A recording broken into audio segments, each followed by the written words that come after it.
Welcome aboard. This is the Miles to Go podcast.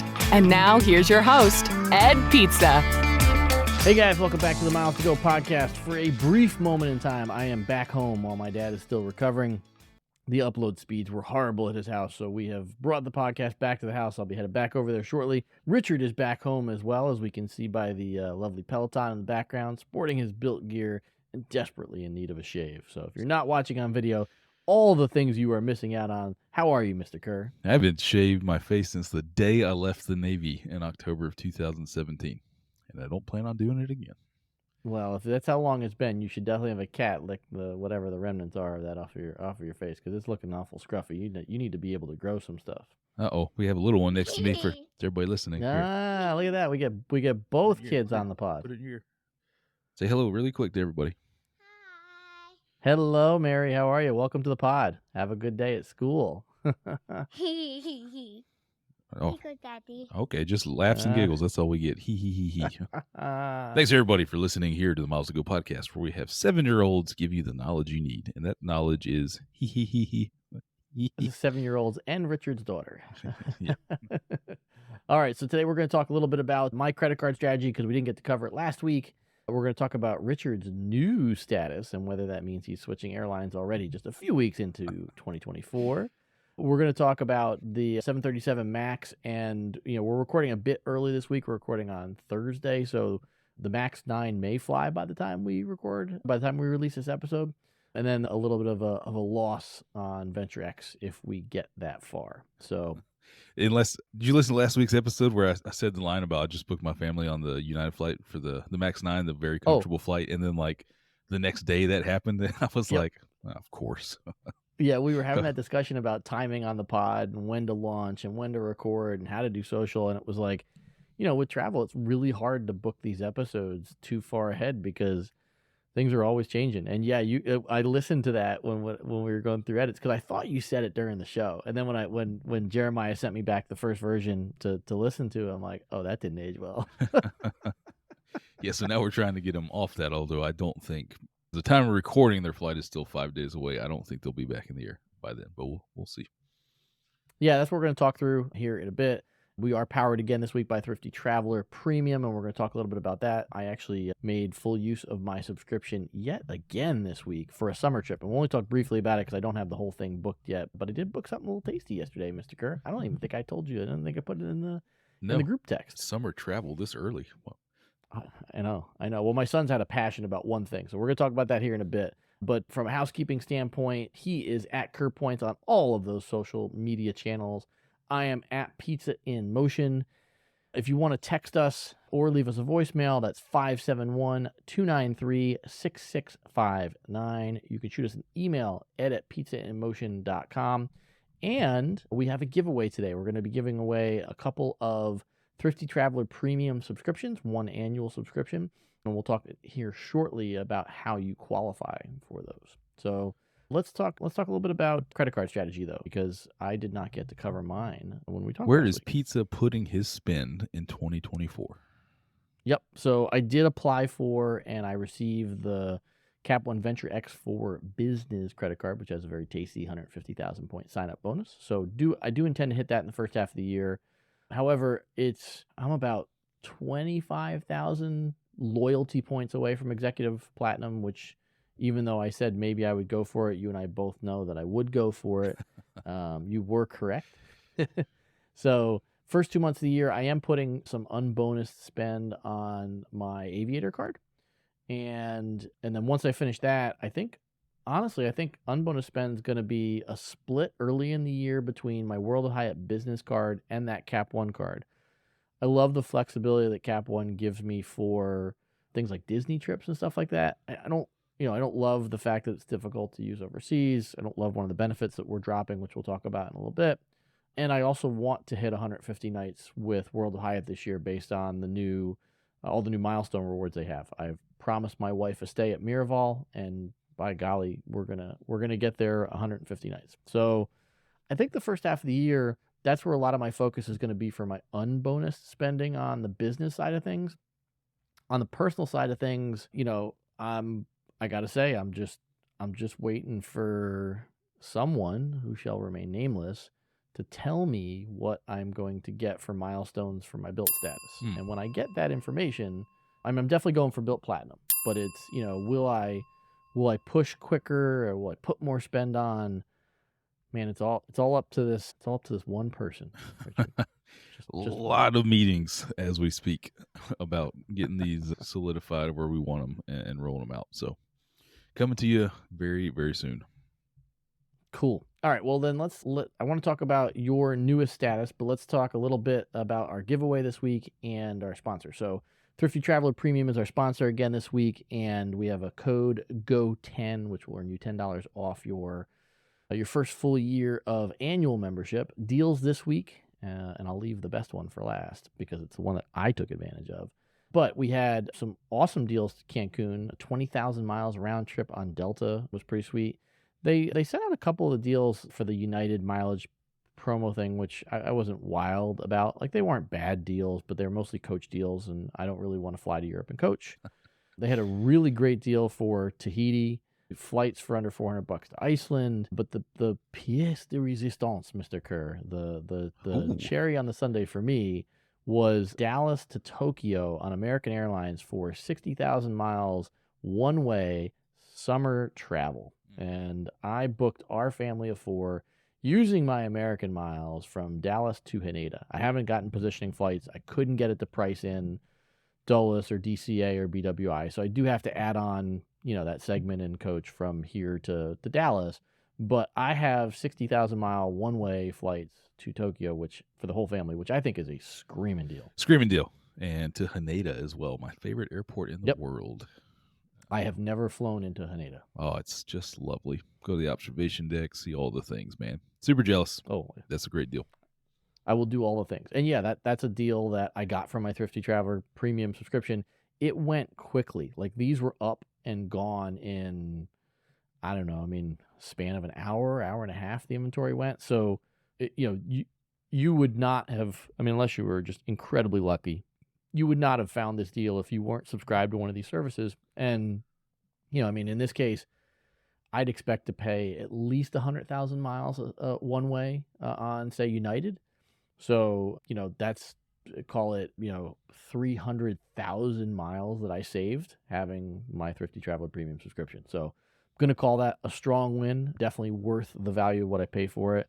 And because of their sponsorship, we have some free memberships to give away. So if you haven't tried Thrifty Traveler Premium yet, we're going to be giving away 2 to listeners of the show.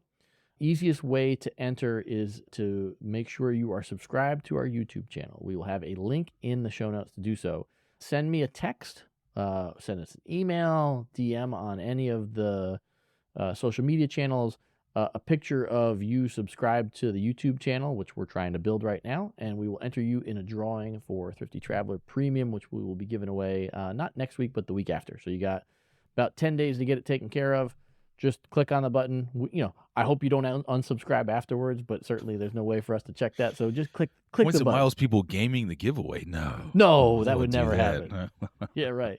So just click the button, shoot us a text or whatever, DM or whatever, and we will be giving these away shortly. We're also giving away Thrifty Traveler Premium subscriptions to, wait for it, podcaster segue, to our Slack members. So we have 3 Thrifty Traveler Premium memberships that we'll be giving away to members of the Slack community. If you want to join us for semi-monthly, almost weekly happy hours, we've got a bunch of channels in the Slack community where Richard, myself, and a bunch of other folks answer questions.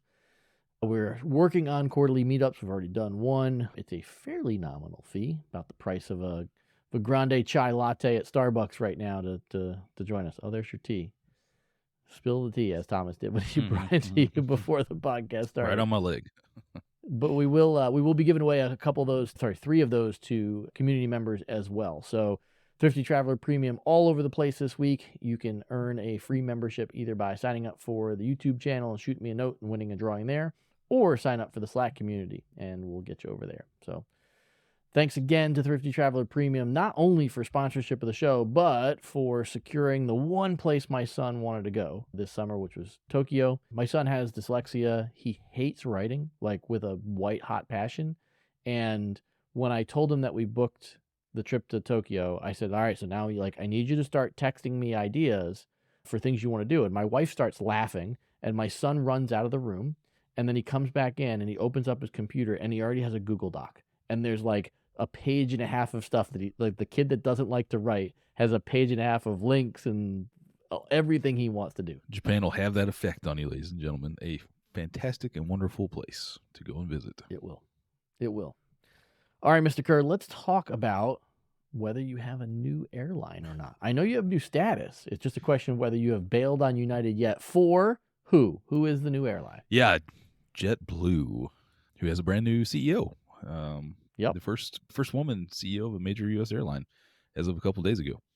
Yeah, I recounted how I made a mistake last week and applied for and was approved for my JetBlue Plus card on December 31st, not the 30th. I reached out to a couple chat agents over there who told me nothing we can do for you. Sorry about that, but I still find the value in the Twitter, man. I sent a DM to the Twitter team at JetBlue and said, "Hey, look, I messed up here, but look, I got the card. Like, here's my actual card." Hi, smiley face. And they initially said there's nothing we can do, but to their credit, man, like they said there's nothing we can do. Sorry about that. And I was like, all right, well, I tried. Like, I made my mistake.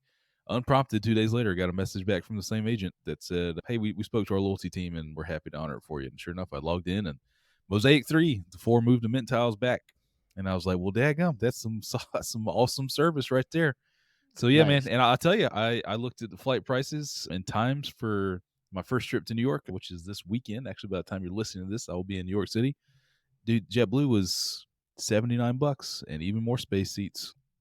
So I booked it up, dude. And the flight time was right. United's got this weird gap from Atlanta where, like, you can leave it Sunday at, like, 2 p.m. or then Sunday at 8:30 p.m. And I'm like, even that's not good. JetBlue's flight was, like, at 5:30. And I was like, all right, well, flying JetBlue up. And then sure enough, was looking for the family's flight back. The family's coming with me to New York City for 2 weeks. So I have to book all of us on the same return flight. They're going to be coming up a couple days after me, but we're all going to fly home together, looking at all the different options.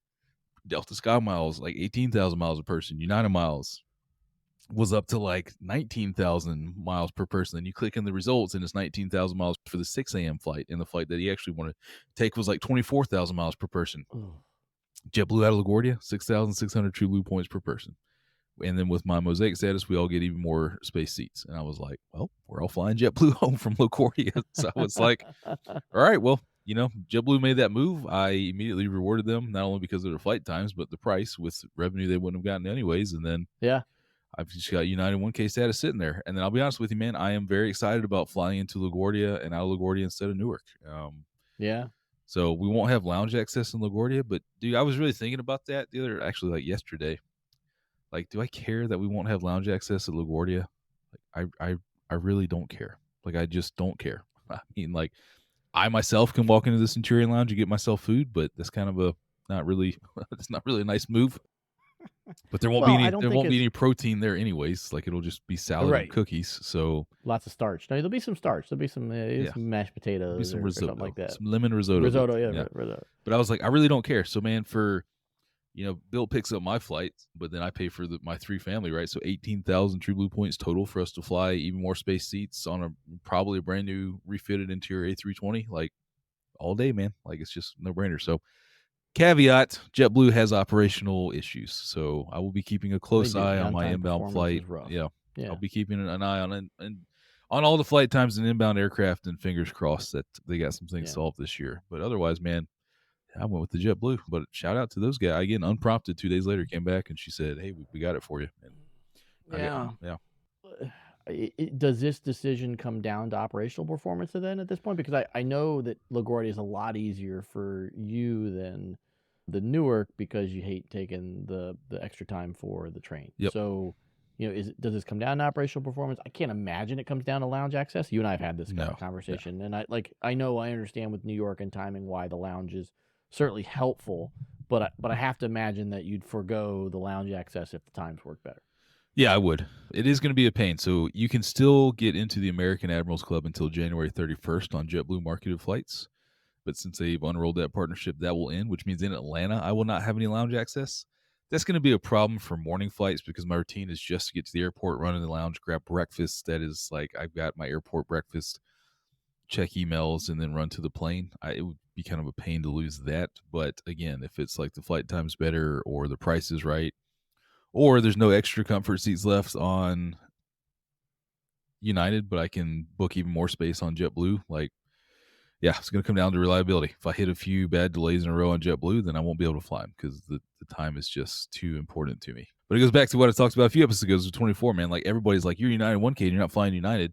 Like, 24 is about what is making this the least stressful process possible rather than being blindly loyal to United. I'm sure I will fly United this year. There are some other routes and dates that I'm going to be flying on them. But for this first trip, it just way cheaper points to get home. And then the schedule on Sunday works better. And right now that even more space seats, like the row in front and row behind me are empty. So will I have an empty seat next to me? Like, I don't know, maybe. So yeah, man, that's kind of where we ended up. So not a definitive decision by any means, but for this trip, the process made it the least stressful and the most affordable. Yeah, well, let's wait and see how things go. On the wait and see side of things, as you said, we'll know by the time of recording whether you got changed to another flight for United. But, as the time of recording, MAX 9s are still grounded. I tend to think we're right in that sweet spot where you're 5 days away. Like, I have a flight on a MAX 9 in February, and I feel reasonably confident that the flight will operate with a MAX 9 if that's the way United keeps it. 5 days from now, man, that's like right in that window of when I think these are going to be returning to the air. Yeah, it's hard to say again because you'll be listening to this 6 days after we record, which is just the way this week's schedule works. So, quick recap is I'm flying JetBlue on Sunday. The wife and kids are flying United on a MAX 9 on Tuesday. So 5 days from now, I don't know, man, but my whole opinion on the thing is there have been so many problems with this plane that it is clear systemic issues are going through Boeing right now where they can't screw hardware in or make sure that the appropriate hardware is there in the first place. And I'm not a reactionary person, but the number of problems that these planes have had across all the MAXs with the MCAS and the crashes in 2018 and 19 and the loose rudder screws just a few weeks ago, it is now mathematically impossible to say that all of the problems with this plane have been found. Like, it's just, it cannot be from a statistical standpoint that this will be the last issue with the plane. Do I think anything's going to happen? No. Do I think your odds of being on a MAX aircraft where something goes wrong are incredibly, incredibly low? Yeah, like, I just don't. But in the event that something were to happen to my family, if this flight is scheduled to go, I put it on my Instagram stories. It would be like having known the winning lottery numbers the day before the drawing and not buying a ticket. Like, the answer is in front of you, and you trusted, quote unquote, the system. I just think Boeing has big issues, man. Their 787 Dreamliner facility where they build those is in Charleston, where my parents live. They're in the newspaper all the time. I keep up with it. I read the Charleston paper. They've had, a myriad of issues with the Dreamliners as well, with bad construction and all things found and left behind. And I just think Boeing is not in a good spot and hasn't been for a while. And it's to the point now where, again, not being a reactionary person, that I just don't think I'm going to put my family on this plane, especially if I'm not on it, right? If all four of us are on it and something happens, all right, well, then we're all four. But being the one guy left behind if something happens, we're talking incredibly low odds here, ladies and gentlemen. This is not fear-mongering or whatever. This is just, I know the answer. We don't have all the problems worked out with this plane. I've flown it several times myself and obviously been fine. But for Tuesday's flight, we're just going to move them and just not even worry about it anymore. Which leads to my next question. Nobody's put out an official policy of if you don't want to fly these planes, you can change for free, but I imagine they're not going to give you a hard time. They probably won't give you a hard time. I mean, if you remember, they did that for a long time when the original crashes happened. It's hard to say with any sort of confidence level because of the problems that the MAX has had. But I think, interest of full disclosure, I am a shareholder in Boeing.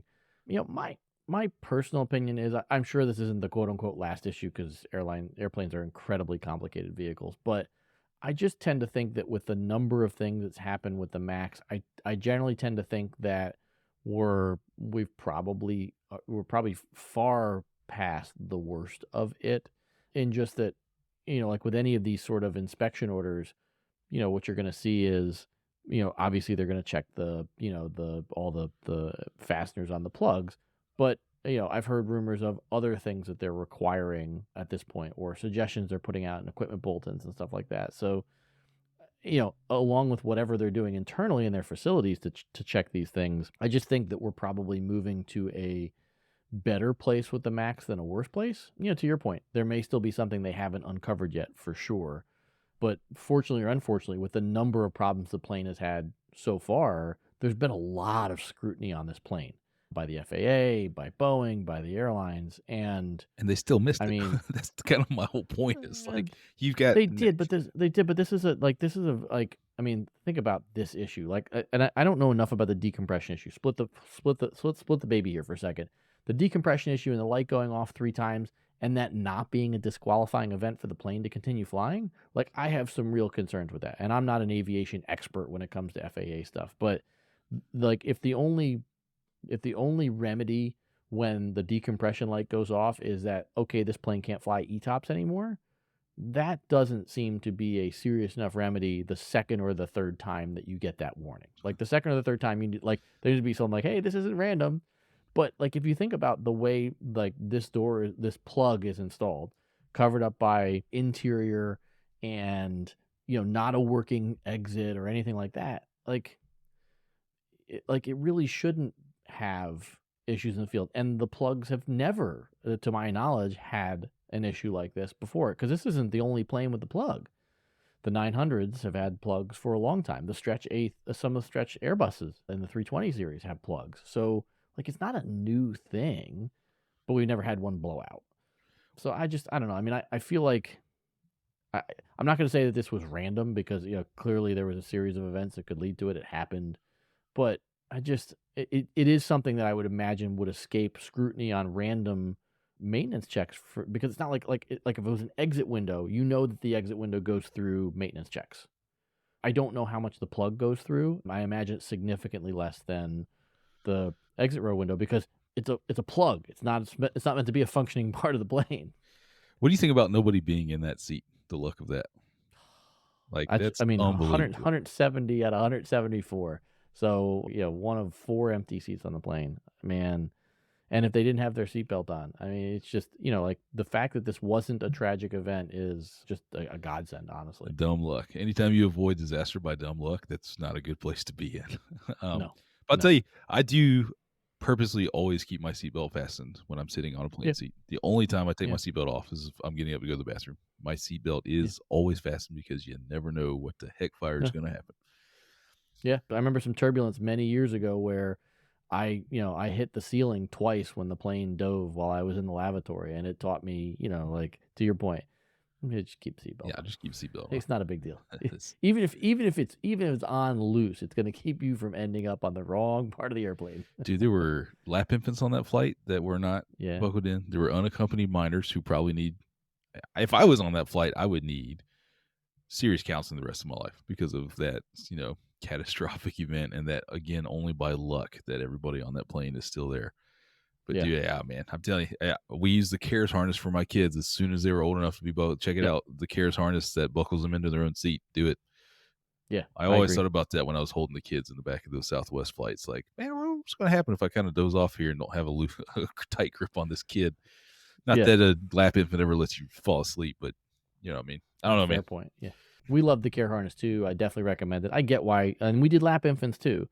But in a lot of cases, we had a harness, so the child was attached to our wife. And the funny thing is that based on FAA rules, that's actually prohibited. Yeah, so the flight attendants would make us take the child out of the harness, out of the safety of held on to mom, for takeoff and landing. And so then the rest of the time we'd have them strapped in. But we talked about over text, just like, I really hope Alaska and Boeing are doing the right thing by these passengers and crew, and that they are offering legitimate assistance and not just lawyering up and sending them the NDA and saying. And I saw a tweet this morning from one of the boarding area sites that they've been offered only $1,500.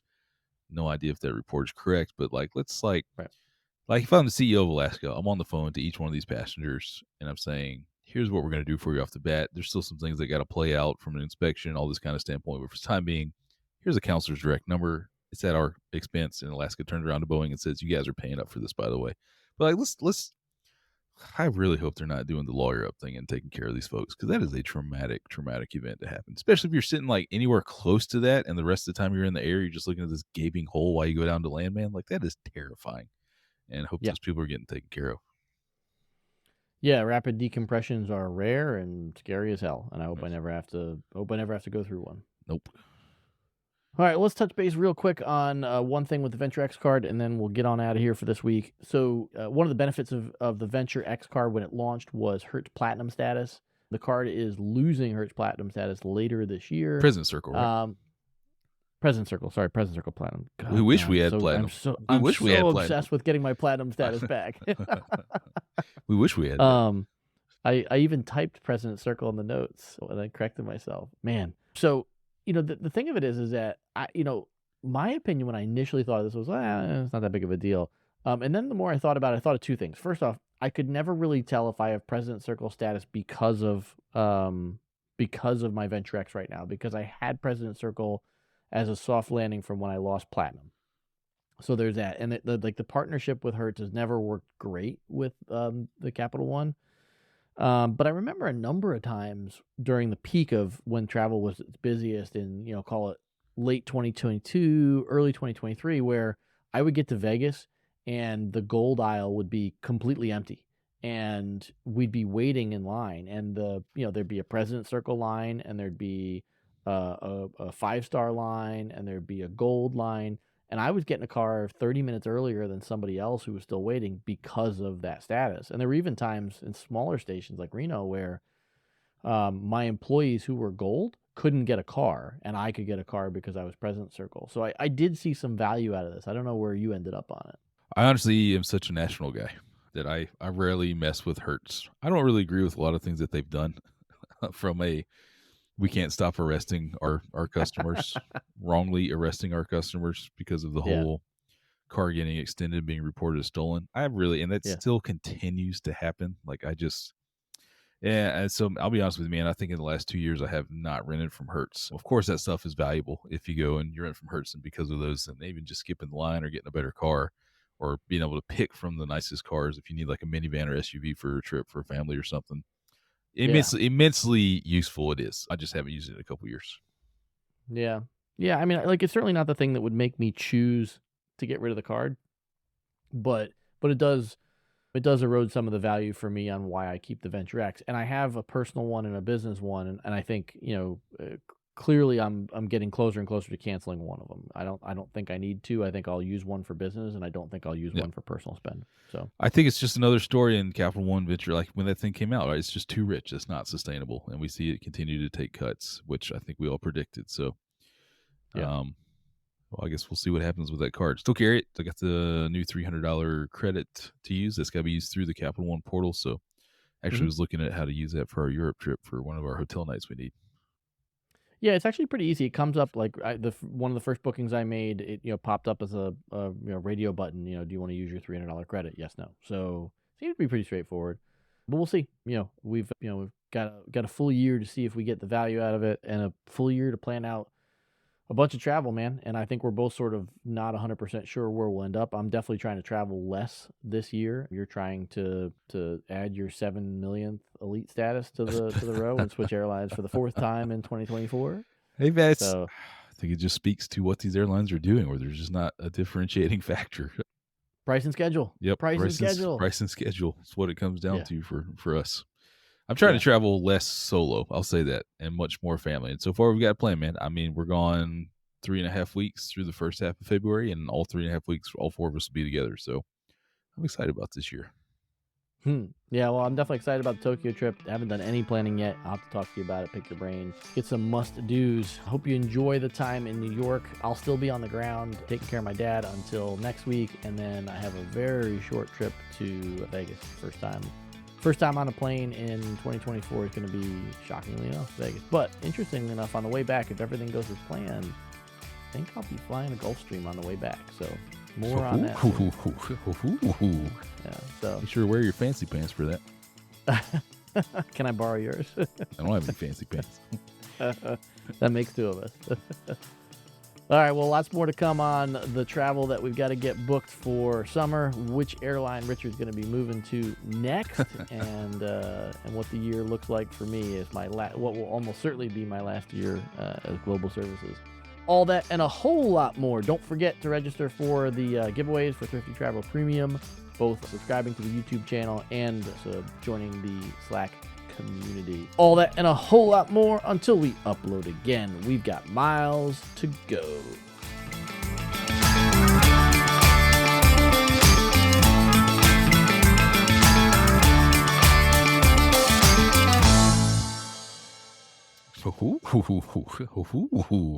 Make sure to wear your fancy pants for that.